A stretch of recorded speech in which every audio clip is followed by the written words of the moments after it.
प्रेम न बाणी उपजय, प्रेम न हाट बिकाय, राजा प्रजा के रुचे, शीश धरे ले जाए। राम ही केवल प्रेम पियारा, हरि व्यापक सर्वत्र समाना, प्रेम ते प्रगट होए में जाना। भगवान राम जो दीपावली पे अयोध्या आए, उसका लक्षण क्या है? तो मानस इशारा कर रही है कि हरि व्यापक सर्वत्र समाना।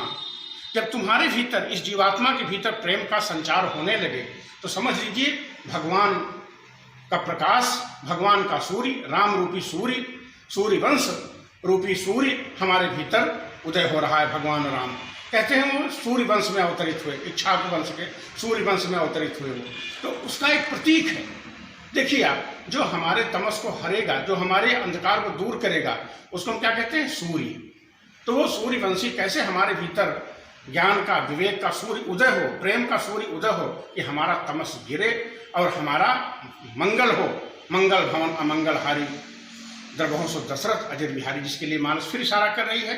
तो मैं इसका कुछ टिप्स यहाँ पे बताऊंगा आपको, क्योंकि ये पखवाड़ा दीपावली से लेकर के और पूर्णिमासी तक विभिन्न तरह की साधनाएं यहाँ पे पूरे भारतवर्ष में की जाती हैं। अभी आप देखेंगे गोवर्धन पूजा, भैया दूज, छठ पूजा, विशेष करके भगवान शिव, भगवान भुवन भास्कर, भगवान सूर्य को समर्पित पूजा है छठ पूजा, जिसमें हम सूर्य भगवान की आराधना करते हैं। क्योंकि ब्रह्म तो एक ही है, परमात्मा तो एक ही है, लेकिन हमारी भारतीय मनीषा है कि हमने ये देखा कि वो नटराज है, सबके भीतर वही समाया है सूर्य के रूप में, क्योंकि सूर्य आत्म तत्व है, वही झांक रहा है। परमात्मा की ही ऊर्जा, ब्रह्म की ही ऊर्जा सूर्य के रूप में हमको झांक रही। इसलिए तो हमने सबको सर झुकाया, इसी तो मैंने श्री राम में सब जग जानी, करो प्रणाम जोर जुग पानी, हमने सबको प्रणाम किया। यही भारतीय संस्कृति की देशना है। बाद में सूफियों ने पकड़ा, संतों ने पकड़ा पश्चिम के, कि नहीं, यहाँ दो नहीं है, यहाँ कुंभार कुंभ दो नहीं है, यहाँ पे जियो ब्रह्म दो नहीं है। मैं इशारा करता हूँ, बाबा कबीर को प्रणाम हमेशा करता हूँ।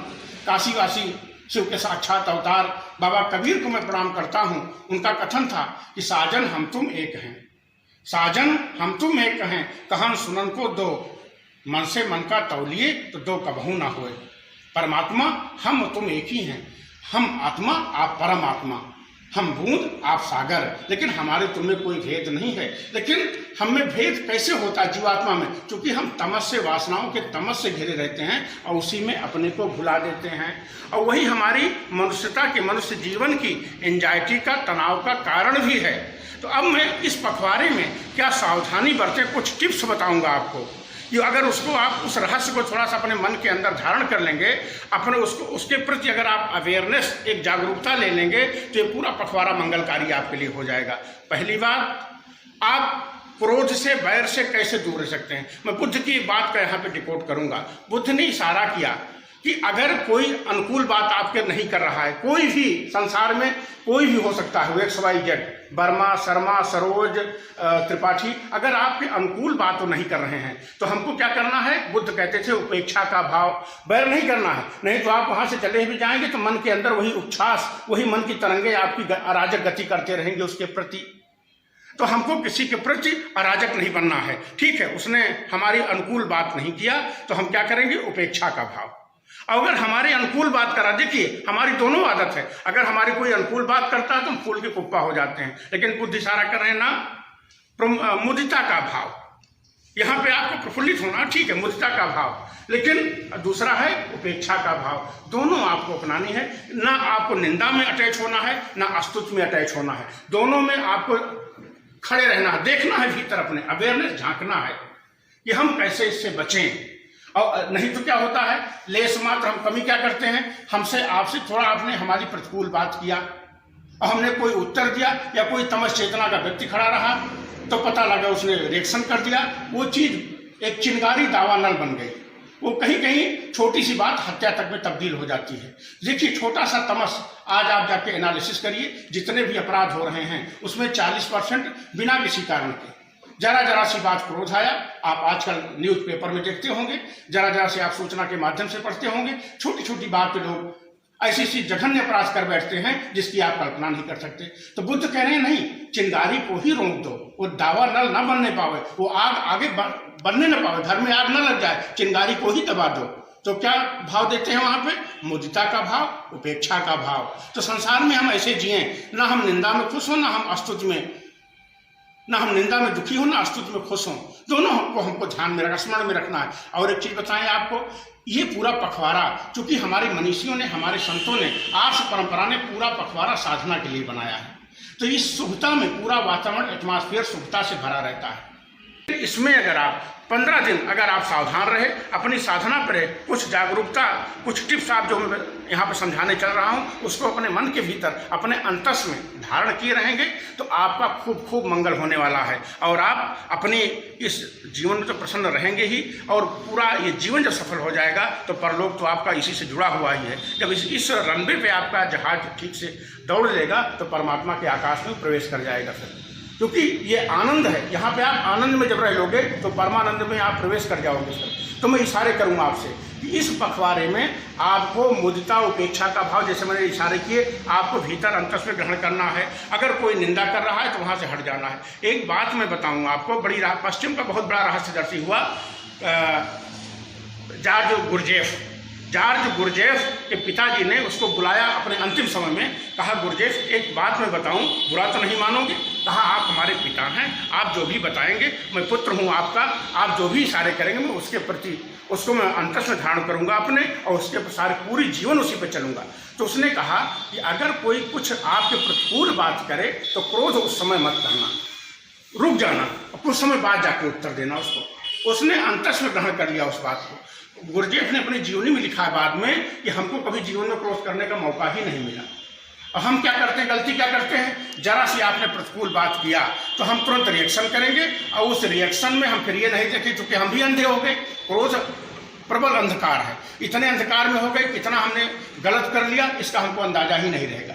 आज पूरी हमारी अदालत इसी पटी बैठी है, और उसमें 50% केस ऐसे ही है जहाँ कोई बात ही नहीं थी, बात का पतंगर बन गया, तिल का ताड़ बन गया।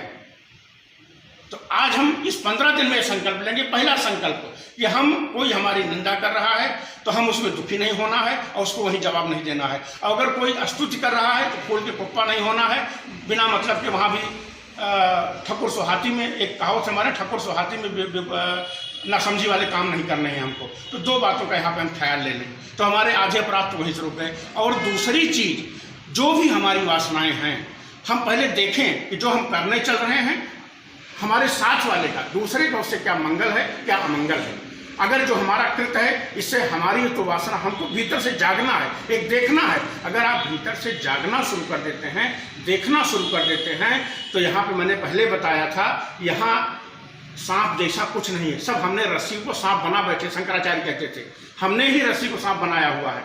तो अगर हम भीतर से जागेंगे तो आपको समझ में आएगा सब हमारी कंडीशनिंग थी, सब हमारी धारणा थी, कोई बात खराब थी ही नहीं। तो दूसरी बात हम क्या करेंगे कि कोई भी कृत करने चलेंगे तो पहले अपने भीतर एक अवेयरनेस लेंगे। ये 15 दिन की साधना में बता रहा हूं आपसे कि अमावस्या से लेकर के और पूर्णिमा तक अगर आप ये संकल्प ले लें तो आपके जीवन में अमूलचूल परिवर्तन होंगे। जो रावण के 10 चीज के तमस हैं ऑटोमेटिक गिरेंगे। फिर एक अवेयरनेस, एक मुदिता का, उपेक्षा का भाव अपने भीतर रखना है, तुरंत रिएक्शन नहीं होना है। और दूसरी चीज, आप जो भी कृत करने चले उसके अपने भीतर देख लेना, जरा सा रुक करके 1 मिनट। और उसमें हमने ओशो ध्यानविद से इसको सीखा था, आप सांस फेंक दीजिए, पहले सांस अराजक फेंक दीजिए और रुक जाइए, ठहर जाइए थोड़ी देर, और उसके बाद आप भीतर ठहरिए 1 मिनट के लिए। और ठहरने के बाद आप देखिए कि जो आप करने चल रहे हो उससे दूसरे का मंगल है या अमंगल है, तो आप 80% अपराध से रुक जाएंगे। और अब आपका मंगल कैसे हो, कहते हैं ना सुख समृद्धि आती है, रिद्धि सिद्धि, सुख समृद्धि आती है। हम इसमें रोग शोक से मुक्त हो जाते हैं इस पखवाड़े में। हमारे यहाँ देशना ऋषियों की ना, अब उसको मैं उसका रहस्य यहाँ पे समझाऊंगा थोड़ा सा आपको। उसका रहस्य ये है कि देखिए यहाँ पे सर्व दुखम, 4 आर्य सत्य में बुद्ध ने घोषणा की यहाँ संसार तो दुख है, लेकिन जो एक्सीडेंटल, जो आकस्मिक हमारे ऊपर आ जाते हैं, जैसे हम यहाँ से बाइक चलाना शुरू किए या गाड़ी ड्राइव करना शुरू किए और हम किसी क्रोध में, जैसे बताया ना, आवेश से भरे हैं, आवेश में भरे हैं, तो हम एक्सीडेंट कर बैठेंगे। लेकिन जब हम सहज सरल होकर चलते हैं तो उस एक्सीडेंट से बच जाते हैं। तो जो आकस्मिकता है उससे हम कैसे बचें, रोग शोक से। हम आज, हमारे शरीर शास्त्री कहते हैं, हम जिह्वा स्वाद बस, अपने गलत आचरण बस 80% रोगों को आमंत्रण दे देते हैं। तो अगर आप इस पखवाड़े में खाली संकल्प ले लें, इस पखवाड़े आप एक संकल्प ले लें, एक आप प्रतिज्ञा कर लें कि हमको 15 दिन साधना में रहना है। आप ऐसा नहीं निराजली व्रत रह लीजिए, लेकिन इतनी आप अवेयरनेस भीतर से ले लीजिए कि आप कोई भी कृत्य करने चलेंगे, कहीं भी कृत्य चलेंगे तो आप एक शुभता लिए हुए रहेंगे कि हमको शुभ ही करना है। जैसे हमारा कोई स्वजन बीमार है तो हम एक शुभता लेंगे कि वो अच्छा हो जाए भीतर से। और उसके लिए बताएं, एक कॉन्सेप्ट वो भी है कि आप सांस रोक लीजिए भीतर, और सांस रोक करके भीतर कल्पना करिए, अपने एक कॉन्सेप्ट बनाइए कि हमारा मित्र ठीक हो रहा है। देखिए आप सांस जितना रोकेंगे, क्योंकि अब आपको यही पर रहस्य बताते हैं, जिससे हम काम कर रहे हैं ये हमारे मस्तिष्क का 1/10 भाग है। और इसी को आज तक डॉक्टर लोग, जितने हमारे डॉक्टर हैं, जो हमारी आज की ये हमारी मेडिकल साइंस है, इस हमारे मेंटल को, मस्तिष्क को खाली 10% ही खोज पाए हैं। मैं कभी उदाहरण देता हूँ बर्फ़ का। अगर बर्फ़ का टुकड़ा जिसे पानी में तैरता है वो, तो 1/10 भाग ही उसका ऊपर दिखता है, बकिया 9/10 भाग नीचे रहता है। वैसे हमारा ये मस्तिष्क है, ये मस्तिष्क का 1/10 से ही हम काम करते हैं पूरे संसार का, 9/10 भीतर दबा रहता है, और वही अवचेतन हमको सब काम कराता है। एक प्यारी बात बताऊं आपसे कि दुर्योधन श्री कृष्ण से कह रहा है, जानामि धर्मः नाचा प्रवृत्ति, जानामि अधर्मः नाचा निवृत्ति। हे केशव, मैं जानता हूं धर्म क्या है, मैं गलत कर रहा हूं भाइयों के साथ, लेकिन हमारी उसमें प्रवृत्ति नहीं है। अब हम अधर्म जान रहे हैं, उसमें हमारी निवृत्ति नहीं है कि मैं गलत ना करूं। कोई भीतर से फोर्स हमको करा रहा है, उसी को हमने कंडीशनिंग कहा, उसी को हमने संस्कार कहा। तो उस संस्कार पे जब तक हम काम नहीं करेंगे बात बनेगी नहीं। एक गीत है ना, खस से जी भरता ही नहीं है, नैन मिले तो चैन मिले। तो हम उस अवचेतन पे काम कैसे करें, इसका रहस्य यहाँ पे हम बता रहे हैं इस पखवाड़े में। तो इस पखवाड़े में जो ये रहस्य है इसका, कि हम अपने अवचेतन को भेजें। जैसे मैंने बताया, सांस रोक करके भीतर आप संकल्पना करिए। आपको एक संकल्पवान होना पड़ेगा यहाँ पे। और एक चीज़ बताऊँ आपको, इस 15 दिन पखवाड़े में आर्स मनीषा हमारी पूरा इसको शुभता से भरे रहती है। तो इसमें जो कृत्य हम करते हैं वो कई गुना बढ़ जाता है। तो इसीलिए मैं इशारे कर रहा हूँ कि आप कोई भी कृत्य करने चलिए, पहले आप संकल्प भीतर से ले लीजिए कि किसी का अमंगल तो नहीं होगा इससे, उसको करिए आप। और एक चीज, कोई आपकी निंदा कर रहा है या कोई आपकी प्रतिकूल बात कर रहा है तो वहीं उसको उत्तर नहीं देना है आपको। और कोई अगर आपकी कहीं निंदा हो ही रही है या कोई आपका, तो उसको वहीं पे रिएक्शनरी आपको नहीं हो जाना है, तुरंत रिएक्शन नहीं करना है, वहाँ पे थोड़ा रुक जाना है वहाँ पे। और उसके बाद कोई आपकी स्तुति कर रहा है तो वहाँ भी आपको फूल के कुप्पा नहीं होना है। तो इन 2-3 बातों का आप ख्याल लीजिए इस 15 दिन में। तो ये शुभता से भरा वातावरण है, हमारी ऊर्जा कई गुना बढ़ जाती है ऑटोमेटिक। मैंने पहले बताया था ना, जब 2 लोग प्रार्थना करते हैं तो 1-1-2, जैसे 1-1 बगल बगल रख दिया जाए तो 11 का काम करता है। वैसे पूरा पखवाड़ा ऊर्जा से भरा हुआ है, शुभता से भरा हुआ है। तो अगर कोई घर में हमारा मित्र रोग शोक से ग्रसित है, अगर हमें भीतर से भावदशा लाते हैं अपने तो ठीक हो जाए, तो उसमें बहुत कुछ संभावना है कि बड़ा लाभ होगा उसको।